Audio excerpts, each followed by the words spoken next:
Do you guys remember those Old Spice commercials with Terry Crews? Yes. So Yes. Aiden bought me, like, we went to the store and he bought me like air fresheners for my car on their Old Spice scent. So we're just driving and all I can think of is those Terry Crews commercials. So we get home and I show him one. And now he's just in his like sickened state while running around deliriously going, double sun power. Do-do-do-do-do-do-do. Those are great commercials. I love Oh, those. some of my favorites. Yemi Baki Yoko, oh yo, Samina Mina, Edward Mende, Samina Mina Sam Sadate. He comes from Senegal.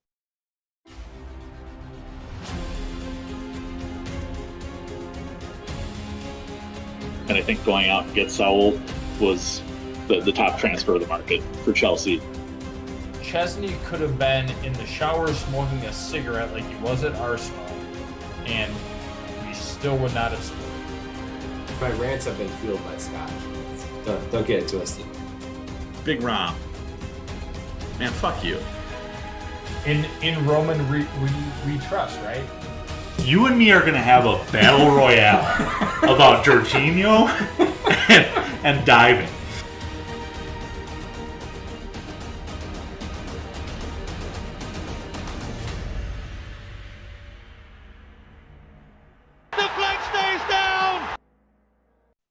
All right, welcome to the Flag Stays Down podcast. Make sure to subscribe, rate, and review on Spotify, Apple, or wherever you get your podcasts. If you're watching us live on Twitch right now, thank you for joining us. Feel free to chime in the chat whenever you like. And if you do want to catch us, we are going to be here Sunday evenings, 8:30 p.m. Central. And just go to just go to twitch.tv and search at Flag Down Pod. Tonight, you've got myself, Andy. You can find me on Twitter at Comiskey North. Then you've got a man who instigates more than Granit Xhaka, Matt at Matusli.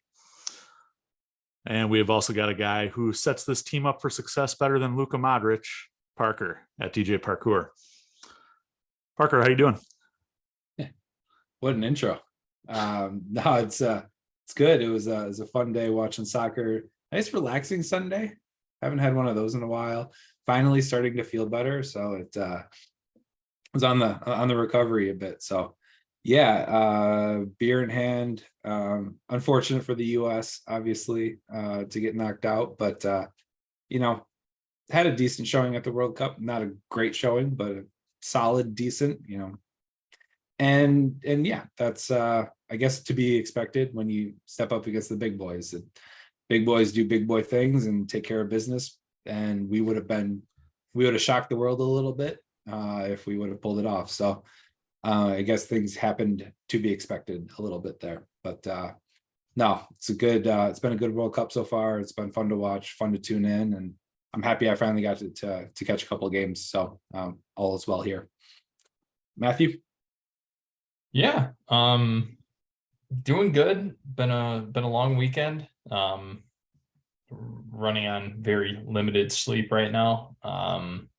My wife had the joy of working overnight the last 2 nights, so went to bed a little bit later than I had wanted to.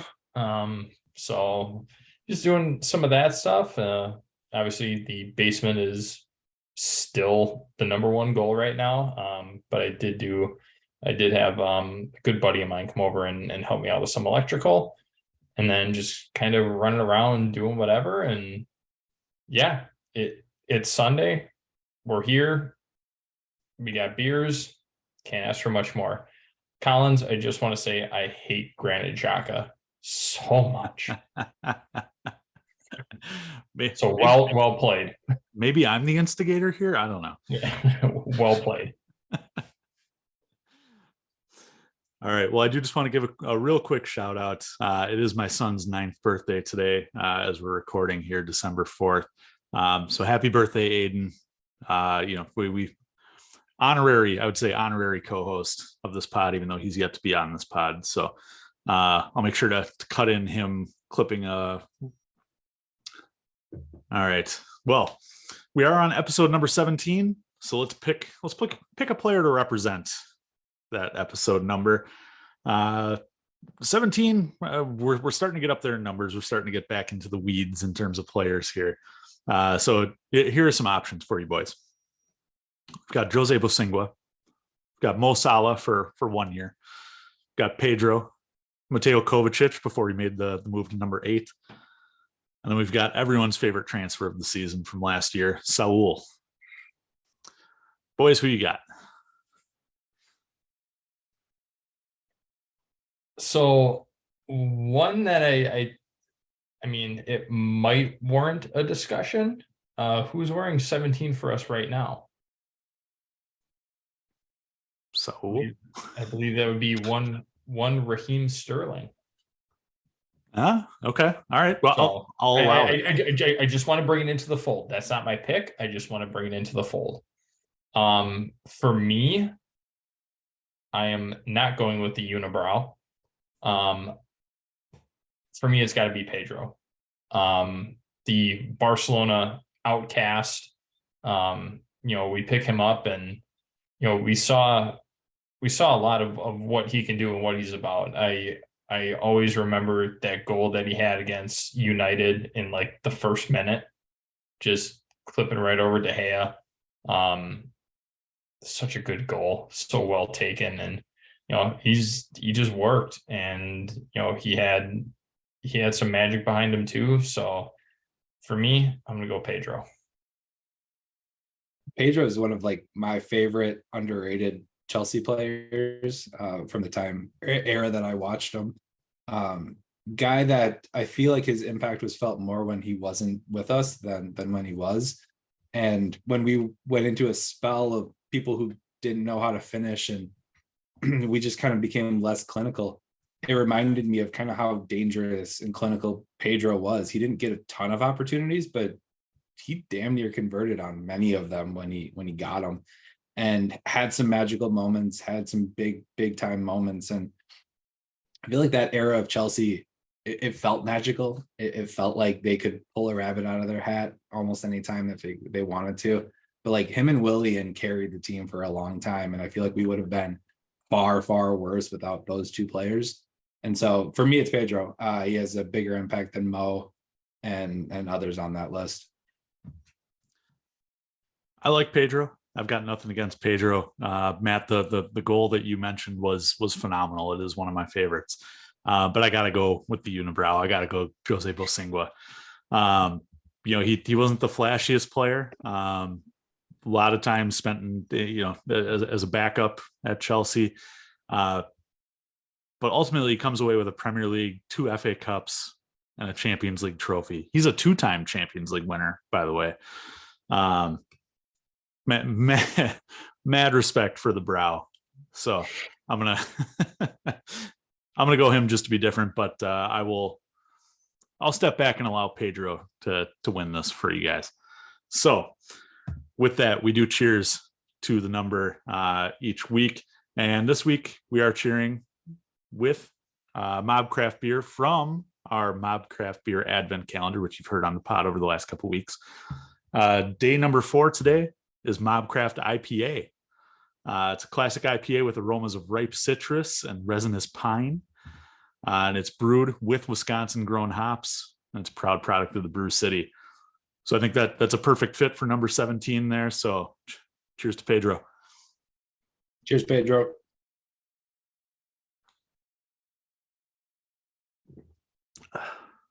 Ooh, that is a decent IPA. I'll take it. I'll allow it. All right. Well, on tonight's pod, we're going to discuss our thoughts on the group stage after it's all wrapped up here. We had our way too early bets on who was going to come out of each group, and now we know who came out. So we'll talk a little bit about that. We'll talk about the U.S. men's national team and their loss to the Netherlands. And finally, we'll talk about the remainder of the Sweet 16, so to speak. Who's the favorites, who to look out for, and our thoughts on the remainder of the tournament. But first, let's turn to that group stage. I've said it once, I've said it a million times. This is one of the most exciting World Cups that I've witnessed. And it seems like every final day of the group stages at this tournament were chaos. Didn't always turn out as chaos in the final results, but something crazy happened in every single match. Do you guys have a favorite match, favorite group day, favorite group that you guys were watching over the course of these final days? I don't know if I'd say I have a favorite, because all of them were chaos. Like every single one was just ridiculous. I think what set the tone was the Saudi Argentina match. That first match, that's what kind of propelled everything into pure chaos. You know, when you see a team like Australia coming through and, you know, making it to the round of 16, who would have picked that? This would, the way I look at it, this is the equivalent of trying to pick out March Madness, like trying to fill out your bracket, and you have, you know, a 15 upset a 2, you have a 16 upset a 1, and you have matches that should go the way that were expected. You have matches that came completely out of the blue that never should have happened. Japan, Germany is another one that comes to mind. Like, who would have picked that? It is, as much as we have a disdain around the things surrounding the World Cup being in Qatar this year, it has been one of the better World Cups from a viewing standpoint that I can remember. So I'm here for it. I'm gonna keep watching it. I'm excited to see what happens. I was glued to the TV today for as much as I could. But, you know, I was up early and, you know, watching the game, the early morning game, and, you know, I was talking with you boys about it, and just, it was a great game. Like, and all these games, with the exception of like the first Spain game, I believe it was, there weren't really a ton of blowouts. Like, everything has been very well contested and everybody's really getting after it. So I like to see that, right? You want to see players playing at the highest level for the full time, not taking breaks, stuff like that. So I love it so far. To answer your question, I don't have a specific group that I kept my eye on. I'm just excited with every single game because I have no idea how it's going to shake out.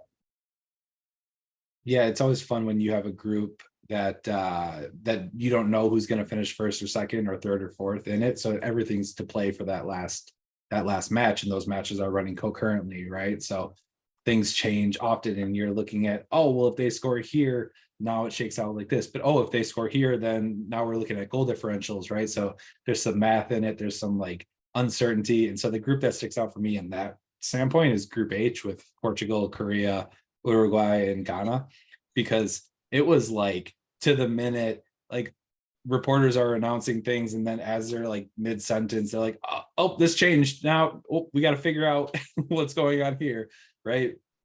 So it speaks to the chaos, right? It speaks to the amount of excitement that's happening. And I mean, when you get to this stage, it's the top 32 teams in the world, theoretically, right? And it's you want competitive matches, you want close matches, and there's a lot of variables at play there, and you don't always get that. And I know that the Spain was a blowout, and then the England Iran game was probably a blowout too, that 6-2 or 6-1, and then Iran scored in like the 99th minute or something like that too. So that was a bit of a blowout in its own. But yeah, to your point, Matt, most of these games have been competitive. Most teams have shown out pretty well.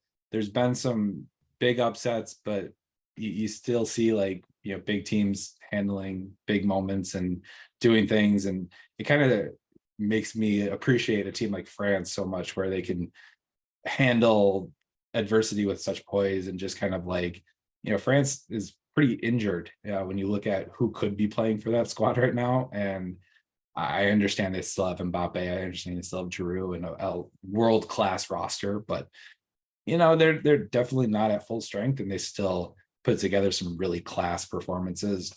And then the biggest wild card always is England. And what does England do? Because England always has one of the most stacked World Cup rosters that has touted young talent meets veteran talent meets good coaching, the whole 9 yards. And will they ever live up to that benchmark? Right. So there's plenty of storyline here, and there's plenty of things to cheer about. The group stages were fantastic, and I think some of these looking forward, some of these matches like France versus England in the quarters is going to be just drooling matchups on a Saturday. It's going to be just what every advertising dollar looks for in the World Cup when they sign up. They want those types of matches. And Matt, you use the analogy of the March Madness tournament, right? And everyone loves to see Cinderellas.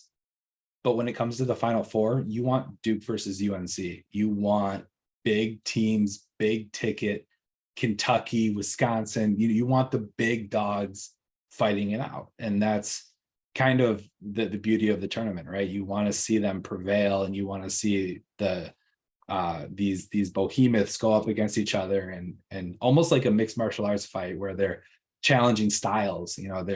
One plays quite attacking, the other plays counterattack or much more possession. It's a contrast in styles, and which style kind of prevails in today's game. It's a interesting thought experiment, and then you get to see it play out. So it's going to be fun.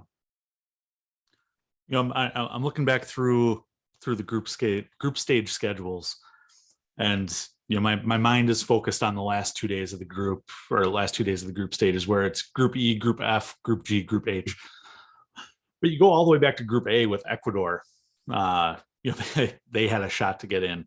We're obviously a little biased on this pod, but USA beating Iran 1-0, like that was a thrilling end to that group. I was in my car picking up my son from school, and it was, as soon as he got in the car, the whistle blew, the game was over. I was like, oh my God, like we need to take 5 minutes before I drive off. That was a thriller. But I think probably two of my favorite moments in this whole tournament came on final group days. Number one being in Group E. Matt, you had mentioned Spain, Germany, Costa Rica, Japan. There was a 60-second stretch there where Japan and Costa Rica were advancing. Chaos, straight chaos. And I'm all for chaos. And then you look at Group H, the last match day. Oh my gosh, Luis Suarez in tears. And the ref not awarding penalties, not awarding Uruguay with calls for diving, I thought was the perfect justice being dealt out to Uruguay, a team that pretty regularly, I would say, is on the diving end of things. But even then, Cameroon against Brazil, what a match that was. Cameroon scores deep into extra time. Abukar is already on a yellow card, pulls off the shirt, gets sent off. You still need another goal to advance, but you're beating the number one team in the world in the World Cup. Oh my gosh, this group stage has been like, I've been on the edge of my seat for 2 weeks now, and it's been fantastic. And Parker, like you said, with ratings and matchups, and you want the big dogs. We're getting a lot of the big dogs in the round of 16 here. So as we whittle things down, as we head into the quarterfinals and the semifinals, it's only going to get better. And I'm all for it. All for it. I'm so excited. Cameroon almost pulled that off, man. And they just needed the win and then some help, right? If Switzerland drew or lost that game, they were through, and they didn't get the help that they needed. So yeah, they needed another goal. But pour one out for the homies in Cameroon, because I know my brother Seagross was up at 4 a.m. twice watching those guys play, and they almost pulled it through.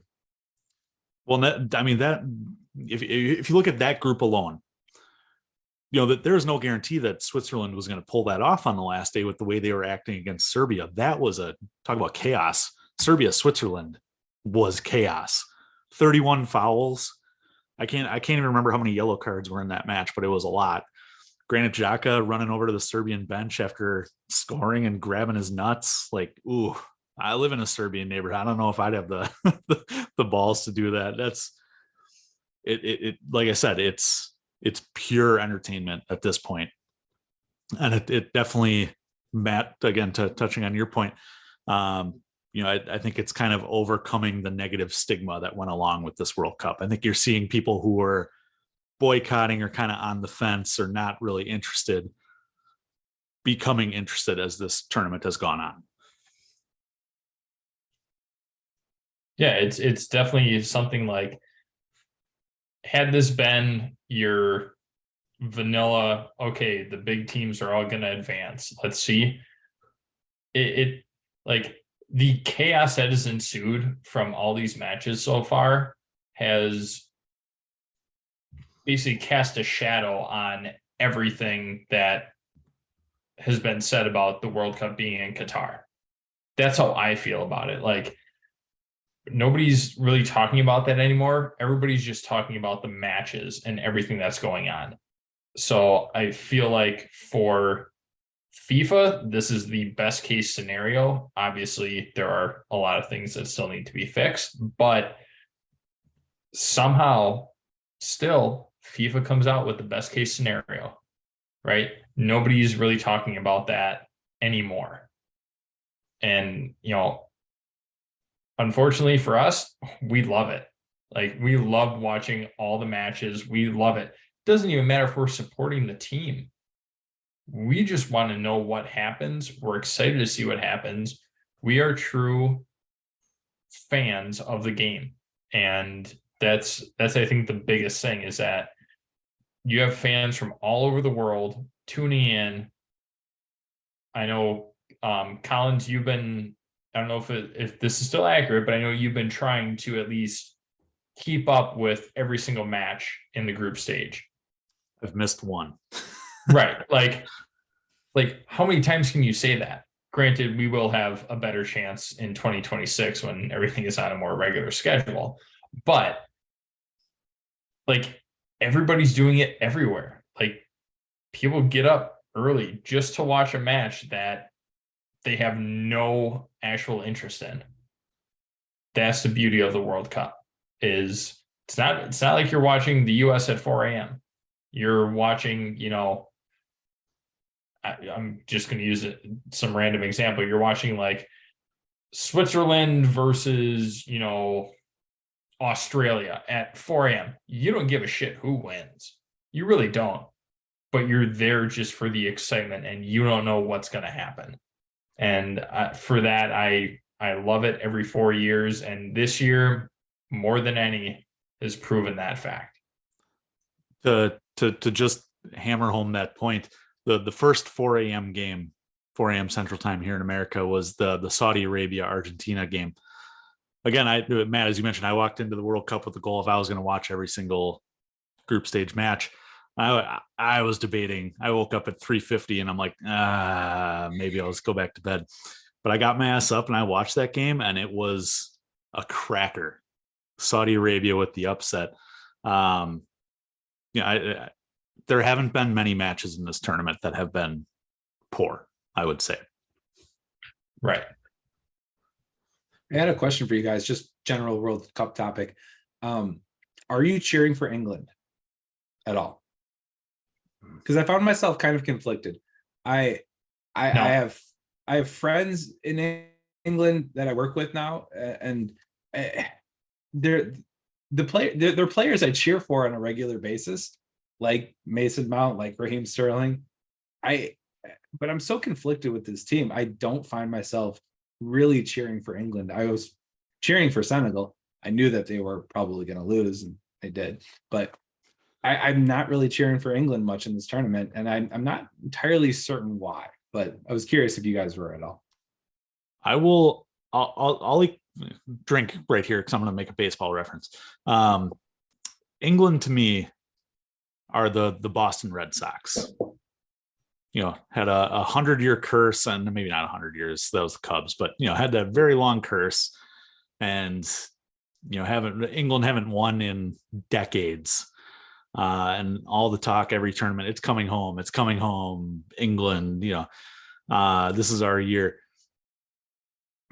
I want that to continue because I saw what happened with the Red Sox. And then all of a sudden that fan base became the worst people to deal with in the history of sports, I would say, is Boston fans.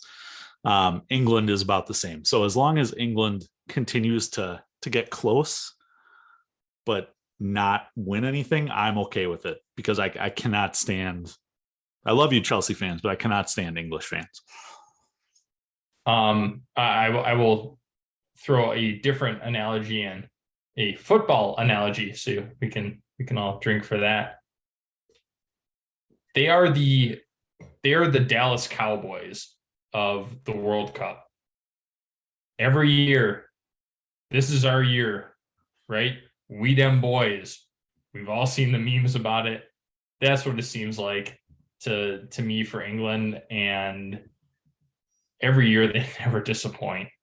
Like for me, honestly, I think the linchpin as far as if I would cheer for England would be Reece James if he was healthy. I think if Reece was playing, I would probably cheer for England. Mount, I'm on the fence on. Raz, he's always played like shit with an England kit on. Connor hasn't really played that much. Like, I don't have a lot invested in it. And as a Chelsea fan, you've seen them disappoint too much that you kind of are like, nah, I know how this all shakes out. Like, not even gonna like waste my time or my energy trying to cheer for them. So that's kind of how I look at it. So I am not cheering for England. Well, Parker, I'll throw it back to you here. Is it okay to root for the Chelsea players in England, but not root for England itself? Totally. I feel like that with any team, right? If you have sort of split allegiance, then you can cheer for players and not necessarily hope for their team to win, but you hope that they do well. Matt, I think your Reece James point is really well taken, because in 4 years, if Reece James is captaining that team and Conor Gallagher is an essential part of that team, and Chelsea have Declan Rice, say, or something, and a lot of that team looks like Chelsea, it's going to be hard for me to not cheer for them. If a lot of that team feels like Chelsea, it's going to be, I'm going to want them to do well. I'm not going to cheer for them to blow up like I have in prior World Cups or Euros. When I watched the Euro final with England versus Italy, that match that came down to pens, and I'm thinking, like, I don't really have a dog in this fight, right? Like, I've got Jorginho with Italy, and I've got some of the Chelsea boys, but like, I don't really have a dog in this fight. And I don't know, it feels like I should cheer for Chelsea or for England more than I do, but I don't have that like link yet built in. I kind of want them to win, but I also kind of don't care about them. Hashtag America. Well, and Matt, that's perfect, because that was gonna be my next point as we transition to the U.S. men's national team here, is the fact that the U.S. is positive again. But if this was the U.S., not making the World Cup, if this was the U.S. Struggling the way they do, being a hateable team, would you support England more? No. Probably, but I also I cheer for France more than I cheer for England today. Straight up, I cheer for France more than I do almost anyone, and then probably Brazil next. Like, if I'm looking at just like powerhouses that I'll support, like, I won't cheer for Portugal, I won't cheer for Argentina. I'll cheer for Brazil and I'll cheer for France more than I'll cheer for England. And I don't know exactly why that is, but something about the way that they play, and France has had this just slew of great talent pour through it that I've really like gotten behind and just really respected. and the way that they've done it has been really positive. And I mean, I've said Olivier Giroud's name on this podcast 1,000 times. I'll say it once more because he keeps scoring. I really like the way they play, and I really enjoy watching them play. So, and I love their kits. I want to go. I've searched for a long time to try to find a Olivier Giroud kit that's all gutted out with all the patches and everything today, because I want to have it. I would say Matt, before you go, stay tuned to Pod After Dark when we have a heated debate on Kylian Mbappe. On that note, go ahead. No, I agree. Like, I think they play a very distinct style, and they have the firepower to do pretty much what they want going forward. Obviously, Mbappe, makes a lot of that work, but the fact that they're so talented and they have such a deep roster while missing players. Pogba and N'Golo Kante are not at the World Cup. Karim Benzema, Ballon d'Or. And Karim Benzema. And they are still doing whatever the hell they please. It's from an outsider's perspective, it is almost beautiful to watch how they play. Me, on the other hand, I like the underdog. I have to. Looking at the teams and stuff like that, who I think are capable of making a run. I like Croatia. They're always sneaky good, and I feel like they are a very underrated team almost every World Cup. Like, they have some respect that they're probably going to get out of the group stage, but they have enough talent and enough will to get them to a deep run every single year. My one caveat to that is I'll just say it. I fucking hate Dejan Lovren. I think we all do. I can't stand him. The former Liverpool center back who claimed he was the best center back in the world. Yeah, you're not even in the top 200. So pull him out of that, and I am definitely for Croatia. Obviously, Kova has a lot to do with that. But, I just like the way that they play. They play as a team. It's not just, a group of superstars all trying to play together. They play as an absolute unit. And I love that about them. So that's who I ideally will be cheering for as the rest of the World Cup draws forward. France will forever and always be my team. I'm French by descent. Just from the moment I started watching them back in 2002, they've been my team. So I think that they are the favorites, even though they are the current World Cup holders, and we've seen what happens with that. I think they have a chance to repeat. That being said, if we're talking about sneaky teams who are also supporting, I'm gonna go the Dutch. The Dutch have been sneaky good in this tournament. They've got a good mix of veterans and young players. They've got some names. They've got some no names. But I mean, you look at where their contributions are coming from. Daley Blind scored against the U.S. When was the last time you heard his name called? Cody Gakpo. There was smoke around him coming to Chelsea, and there still is. But he has set this World Cup alight. But this isn't the Dutch teams of old with Ian Robben and Van Persie, and who's Wesley Sneijder. Wesley Sneijder, thank you. Where you've got big egos all around the pitch. I don't see that with the Dutch team this year. They look like they're playing as a squad. Louis van Gaal looks like a real manager at the age of 70. If the draw goes their way, who knows? The Dutch could be in the final there. They are the team with the most runner-ups without winning the World Cup in FIFA history. So who knows? Maybe this will be their year. But the French and the Dutch are my standouts. Looks like they've got Argentina next, and then the winner of what seems like Croatia versus Brazil. Both teams have to win to get there, but they would face the winner of that, Japan, Croatia, Brazil, Korea, that foursome.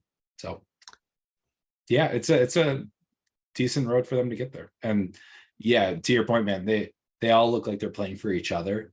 And one thing that I learned on the US game that I didn't know before, which was Memphis Depay doesn't wear the last name on his jersey, and neither does Virgil van Dijk, because of family situations that they don't want to represent. And I give a lot of props to people who stand up for their family like that, and they say, look, you walked out on us and I don't want to represent your last name, I'm going to represent my name and go forward with it. And I appreciate that. It seems like a brotherhood of people who are looking to play with each other. You saw like their celebrations against the US, and they weren't cocky, they weren't blowing smoke, they were celebrating together as teammates.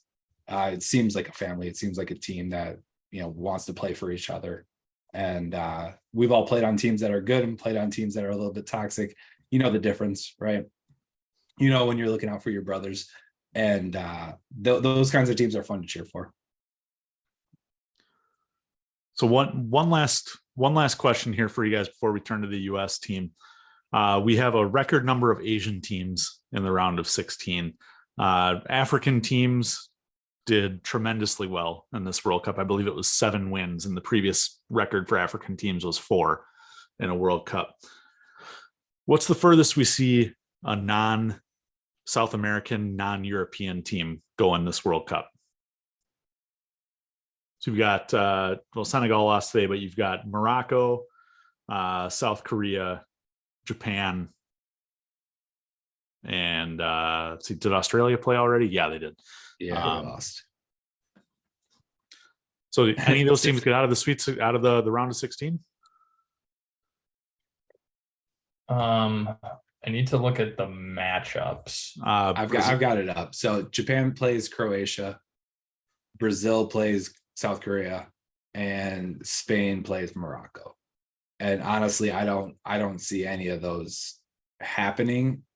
The one I would see happening would be Japan, because they've shown the tendency to knock off giants already. They played great against Germany, so I could see them winning there. But I mean, Brazil is kind of firing on all cylinders. They're getting Neymar back, it seems. Neymar was training today, so that would be a tough one to pull off, although kind of give it somewhat decent odds. But Spain's looking great. So although Morocco's been kind of the darling, so I don't know. I'm still giving Japan, Croatia, that one the biggest chance to get out. I want to say Japan, but then that goes against everything I said about Croatia. But I do think that they are the more likely team. If we play out all 3 scenarios, they are the more likely team to have a chance of doing that. Again, I mean, we saw what South Korea can do, and I mean, they press, they just go. So I don't know. I'm intrigued by the South Korea Brazil matchup. Could it happen? Of course, right? Anything can happen. I find just that one a little bit more intriguing than I think it might be on paper.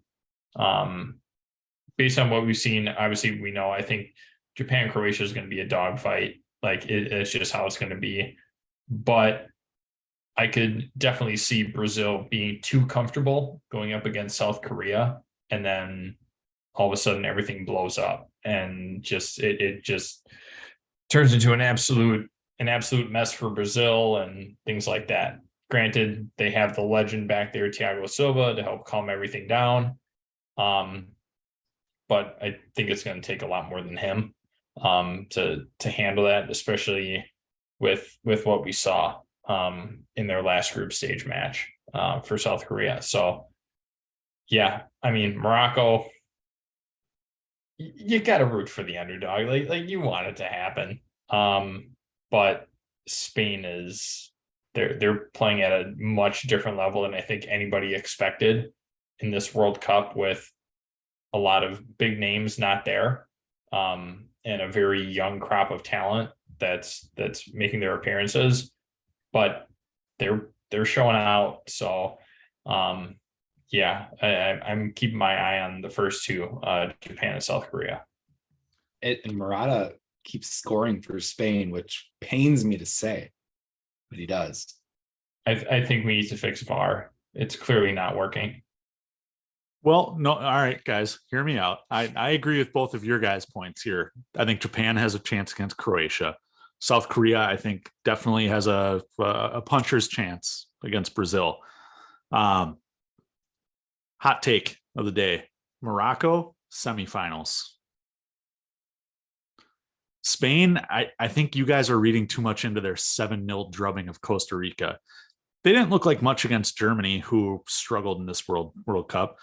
They took their foot off the gas against Japan, lost that game 2-1.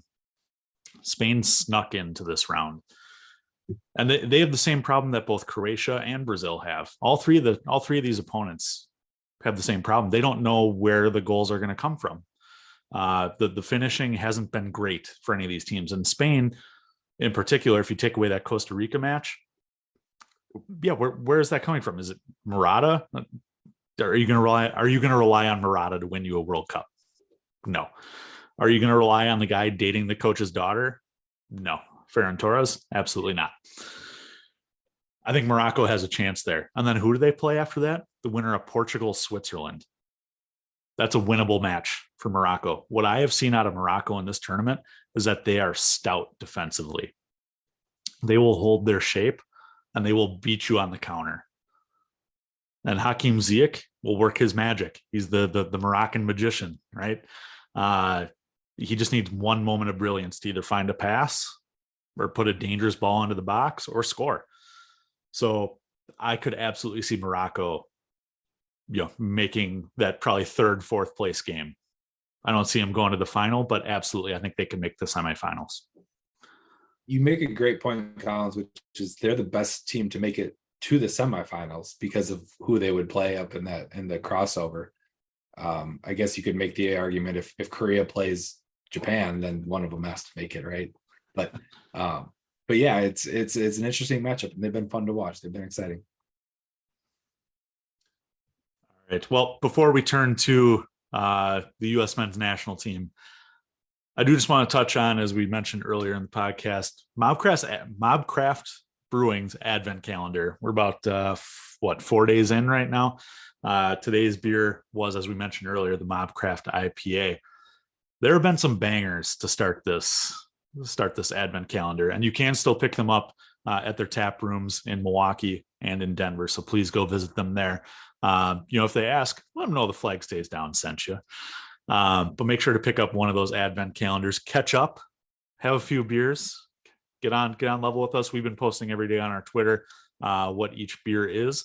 So please join us in that.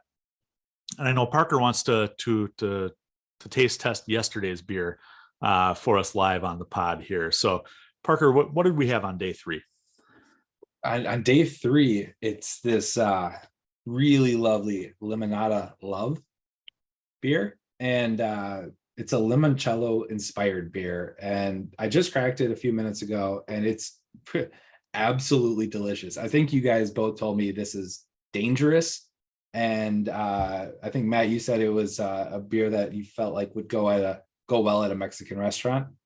This is it's almost non-characteristic because it feels like a summertime beer, right? It feels like you want to be outside at a pool and drink, I don't know, 8 or 12 of these things, but it kind of reminds me of like summer shandy, but on a way elevated, really like good level. It just feels like a classy ale with lemon flavor in it, and it's delicious. I really, really like it. So cheers, Mobcraft. All right, so we still do have 19 days left, 19 beers So again, make sure to go out and get your advent calendar from Mobcraft Brewing.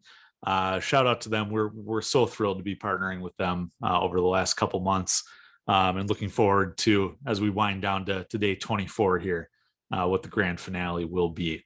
So make sure to follow us on Twitter. Check out those beers. You can follow us at Flag Down Pod, or you can follow Mobcraft itself, Mobcraft Beer, and they'll make sure to hook you up. So give them a follow, pick up that advent calendar. All right.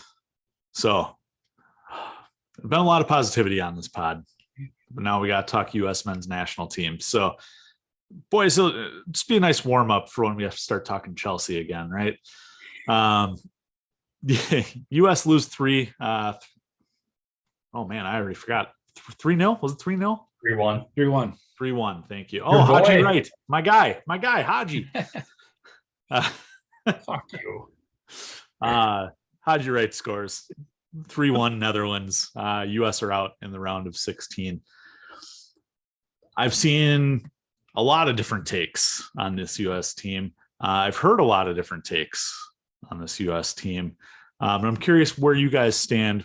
How was this result for the US? Result as far as the game against the Netherlands, or result the World Cup in general, how we finished?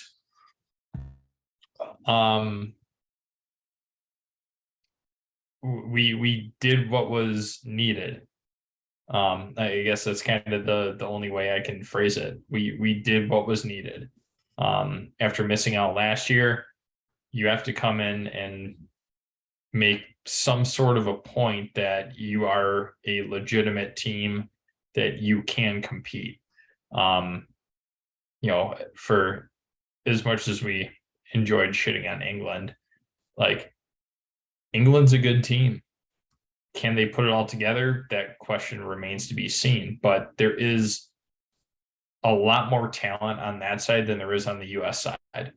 And the fact that we were able to hold them to a draw, again, it felt like a win. And Parker, you talked about that before.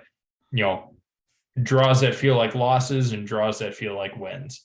This one, I think 100% was a win. But as a whole,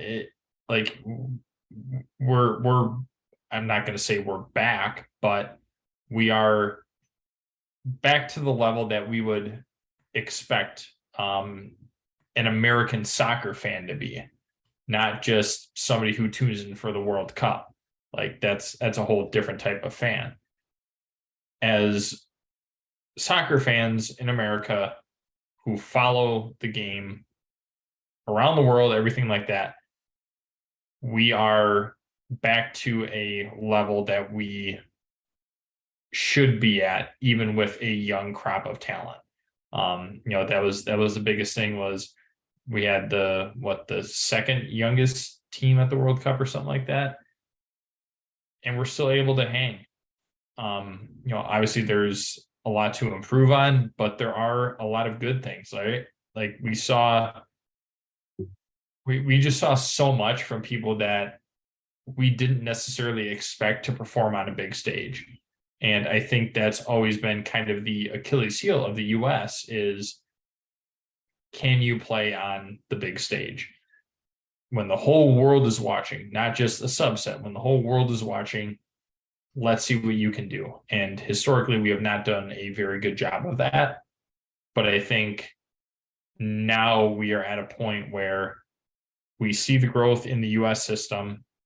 We see the talent and the talent abroad that is happening, and how we're able to make that benefit us. And I'm excited to see what happens in 2026. I'm also a little hesitant, because if they thought this year was pressure, the next World Cup expanded by 1 million. It's going to be absolutely ridiculous when it's on home soil. So I'm inspired by what I saw, but there is still definitely room for improvement that we need to get figured out. I'm assuming you want me to go next, Collins. Go for it. Yeah, this World Cup was good for the US. I think we handled the games that we needed to handle to an extent. I mean, do I wish we beat Wales? Yeah, absolutely. I think we could have beat Wales. I think we should have beat Wales. I think that would have been a pretty big statement to the world had we held on to that match. And we saw some of the flaws with our team there. Matt, you touched on it, so I don't really have to. The draw against England's a win for me. And then we handled our business against Iran. And I think that we scored the necessary goal and held on. And Collins, your favorite phrase, bend don't break at the end of that match. You know, we had moments where it looked like we could have cracked and crumbled, and it had kind of that Walesy vibe to it at the end of that match. And we didn't. We held on and we got through and did what we needed to do. The biggest thing for the US has always been, how do we fare against the biggest teams on the knockout stage? And that's where we haven't taken that step forward yet. And I think it's a really big step. And I think that's where like the rest of the world doesn't, or the US fan doesn't really know how big of a step that is to actually beat a team in the knockout stage of the World Cup. Like that's a gigantic step. Making it to the semis is an enormous step. We're not close to that yet, even though it kind of feels like we are. The thing that stands out the most for me with this team is the way that they played, and the fact that we felt in the match against the Netherlands, even though it didn't go our way, and stylistically and tactically, we probably didn't play the perfect match. The US showed a whole lot of heart and a whole lot of effort and a whole lot of talent against the Netherlands. And they looked decent. You know, I enjoyed watching them play. I didn't think we got smoked by the Netherlands, even though the scoreline says a different result. I don't think we got crushed. I don't think we got tremendously outplayed. I think the Netherlands stuck to their tactics and executed a game plan really, really, really well. And it was enough to win. And I think that they should have won that match on paper. And so it doesn't really upset me, but they did a lot. They did a lot. They showed a lot. If that Pulisic early goal goes in, it's a completely different match. And that's what like really hurts, because if you get an early goal, a cheap goal, like that would have been, it's a completely different match. You can kind of change things up a lot. And, you know, does it impact everything? Probably not, but it's a different game, you know, and when you cheer for chaos and chaotic things happen, then things change. And maybe it forces the Netherlands into an early sub that they didn't want to make, or it makes them shift tactics earlier than they want to, and their mentality shifts, and they have oh shit moments now and pressures on moments, and they can't as calmly take the goals that they take. You know, it changes things. So had we got that, I think it shifts things. But you know, they hung, they battled, they were never out of it, and they got a very fortunate goal. Haji writes, wonder heel out of nowhere. So it was incredibly fortunate, not trying to goal. But Netherlands being kind of the class that they are, and sort of the best nation that's never won a World Cup, they showed their resolute, you know, view of this World Cup by closing the door on us, by scoring right after that. And that's what great teams do. And so I tip my hat to the Netherlands. I wish them the best.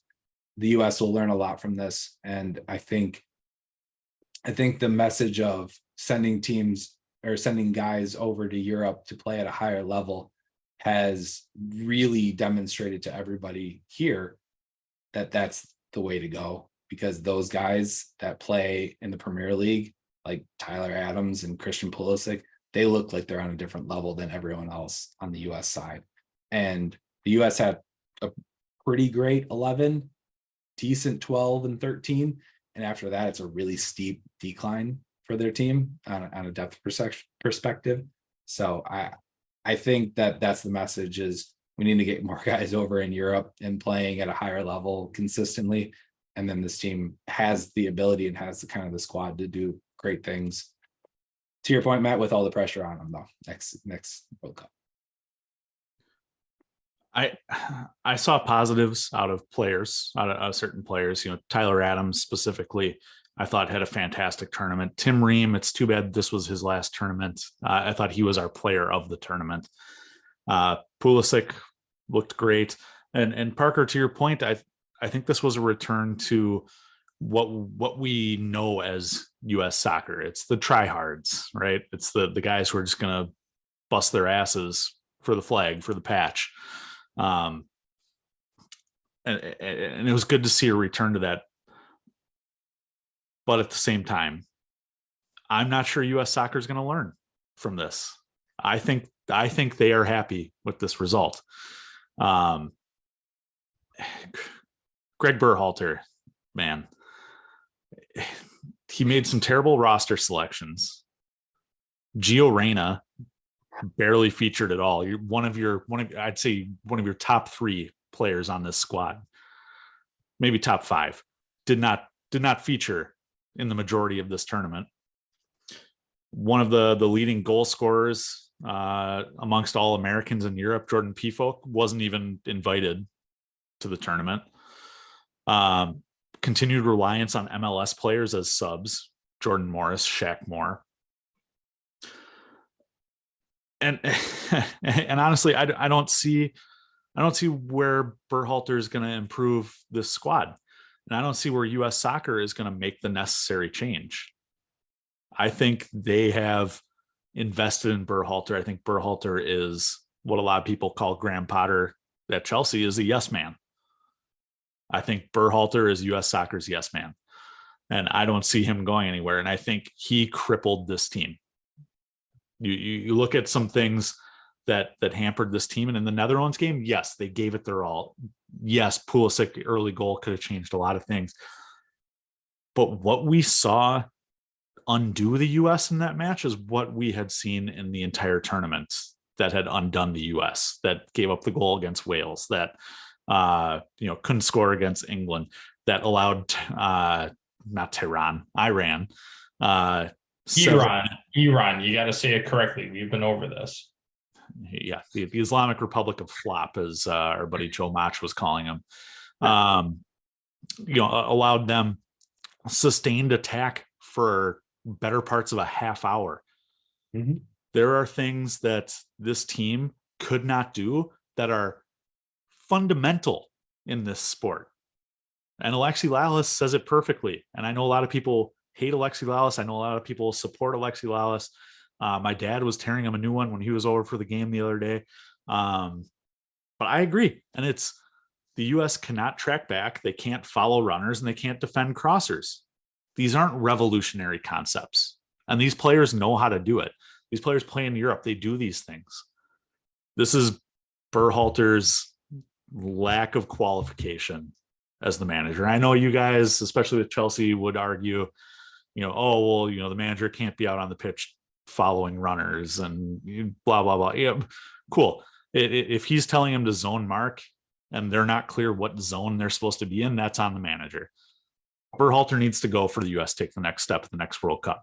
But that being said, this is a young team. I see positive things going into 2026. Overall, I would say the result is positive as long as U.S. soccer learns from this World Cup. I would agree with that, though. I mean, they have to learn from it. Obviously, I think Berhalter can also learn from it, right? As a learn case, like he can look at what he did and did wrong and adjust. And I don't necessarily think he's fully the issue. As you mentioned, these guys do it in Europe, and if they don't do it in Qatar, is it on the manager? Maybe not, right? These guys know how to play. These guys know what they're doing. It's a very interesting. I completely understand where you're coming from. I fully do it. And Parker, you're gonna love this as the business analyst on out of the three of us. unfortunately, the US has backed themselves into a corner. They want the MLS to have the cream of the crop as far as US players playing in their league. They want their league to expand and be in contention with the best leagues in Europe. Very lofty goal. The problem is we don't have that kind of talent to be able to send everybody that we want over to Europe or whatever the case is, because we want to promote the game in the US. So you're kind of between a rock and a hard place. Like, do you focus on the men's national team, or do you focus on the growth of MLS and soccer in the US? They can't do both, unfortunately. And if they do, it's going to take a lot of time, which, maybe missing the World Cup was kind of a blessing in disguise, maybe.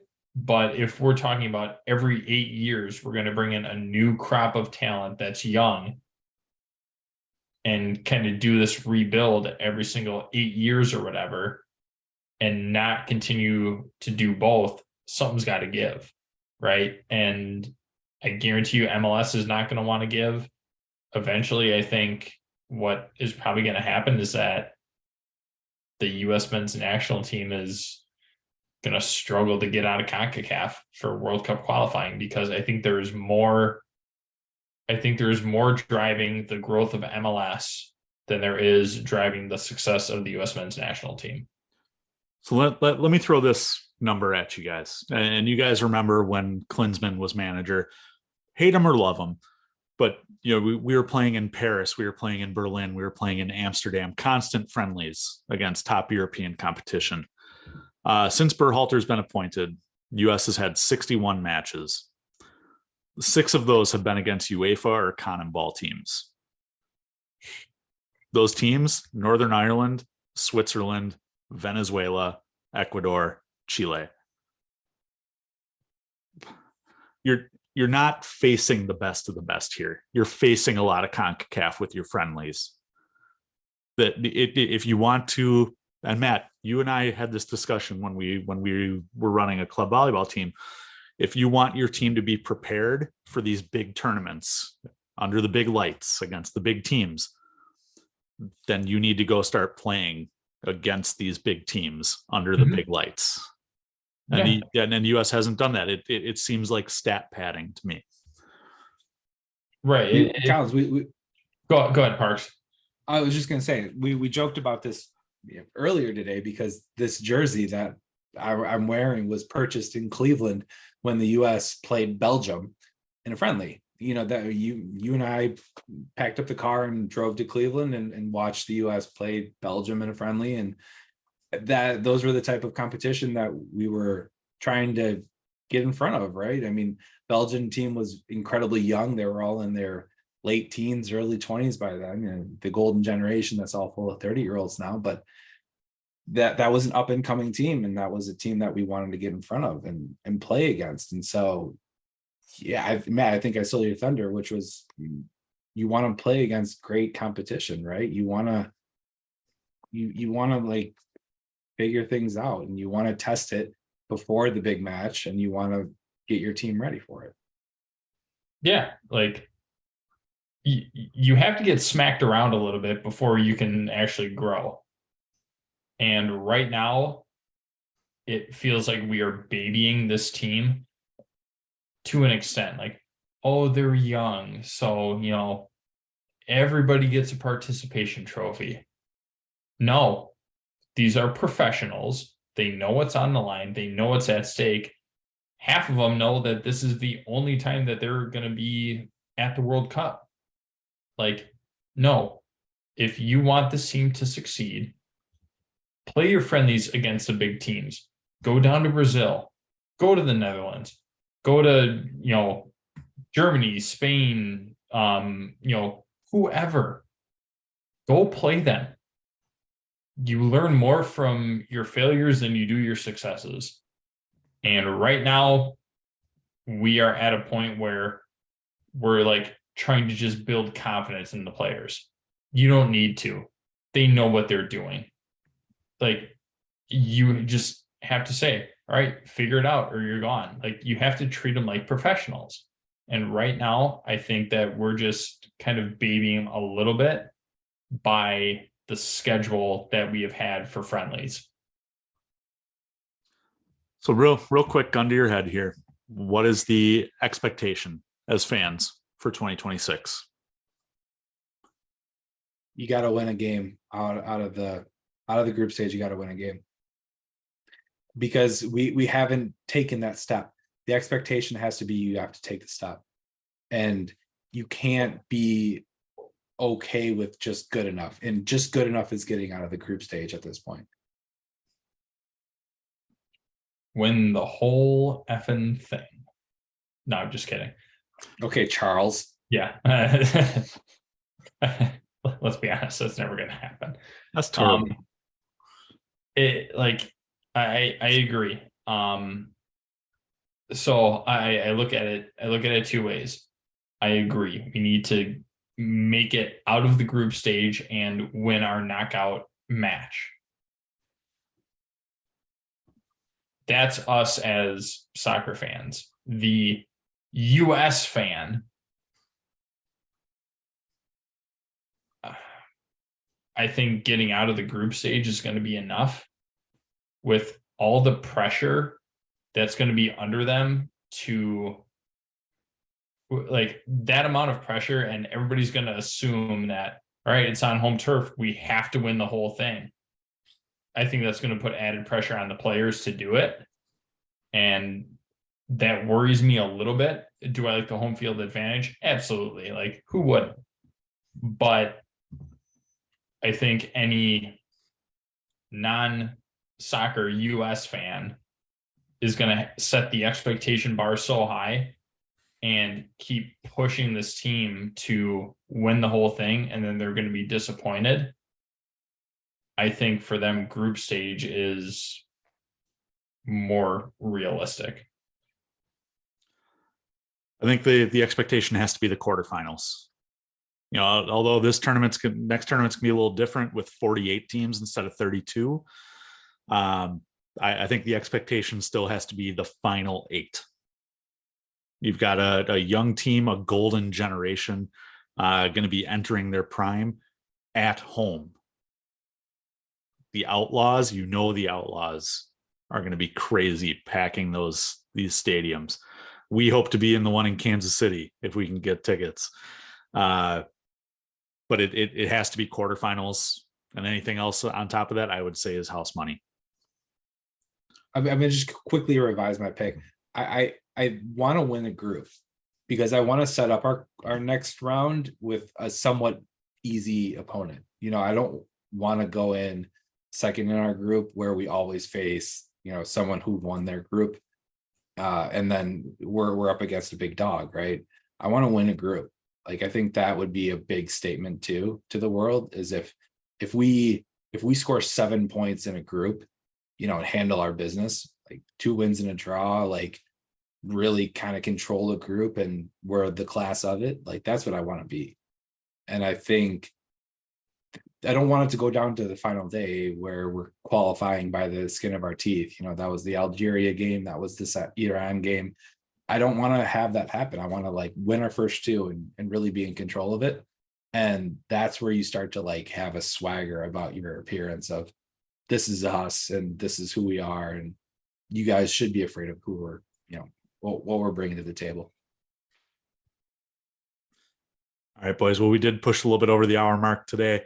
So let's close out. Let me pay some bills here. First of all, shout out to Mobcraft Brewing as always. Make sure to check them out at their tap rooms in Milwaukee or Denver. If you have enjoyed what you watched today on Twitch, please give us a follow there. I'll be here most Sunday evenings, 8:30 p.m. Central Standard Time.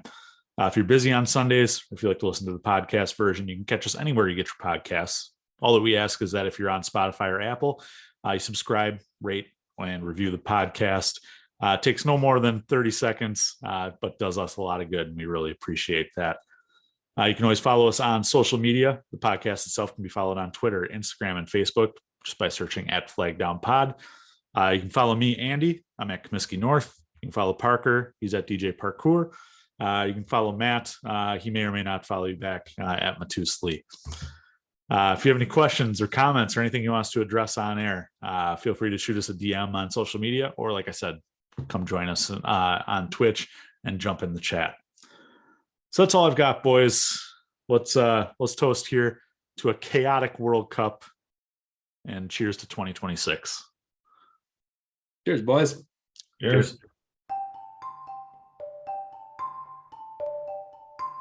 I'm all potted out.